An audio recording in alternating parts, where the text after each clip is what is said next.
Yo, what's up, people? I just watched this segment on First Take where they were talking about Dak Prescott and the Dallas Cowboys. Now, on my own YouTube channel and my website, blackquarterbacks.com, this most recent video, I talked about Dak Prescott. And to me, Dak got to win a championship level game, conference or the Super Bowl. The cast or the panel was Ryan Clark, Herman Edwards, and of course, Stephen A. Smith. So, Stephen A. railed on him, of course. And then Ryan Clark gonna come in and say Dak was drafted in the fourth round and he wasn't drafted to be the savior of the franchise. But look, he's been in the league 7 years. He didn't went to a Super Bowl. A Pro Bowl, right? Or two. One or two. Pro Bowl. And it don't matter that he was drafted in the fourth round. He's played in the NFL. He knows the system and how to get down. He had an owner that loves him. Came in with one of the best running backs. Had a decent wide receiver, decent defense. There ain't no more excuses for Dak and the Cowboys. They got to win the big one. Period. Period. End of story.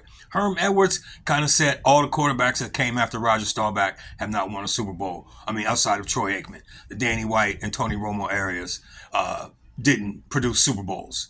So, for the Dallas Cowboys, America's team. So, I mean, Dak plays for one of the most famous teams in the world. We know that. But that don't lessen what's required of him based on the owner's expectations.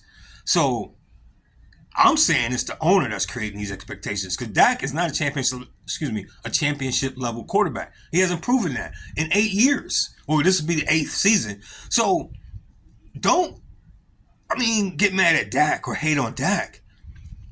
I think it's the pressure that the owner is putting on him.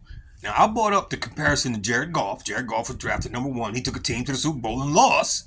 Him and Dak stats are similar, but nobody on the national stage never brings that up. And Stephen A. gonna make a comment about that Jared Goff ain't been to the playoffs recently. It was 2019. That was 4 years ago, right? 4 years ago. So he has been there recently and won playoff games. And Dak, when I say been there recently to the conference championship and the Super Bowl, Dak has not been to neither. So to me, he got to get to that level. Period. In the story. That's it. None of this other stuff about the stats, about draft position. He been in the league, get the job done. Period. In the story.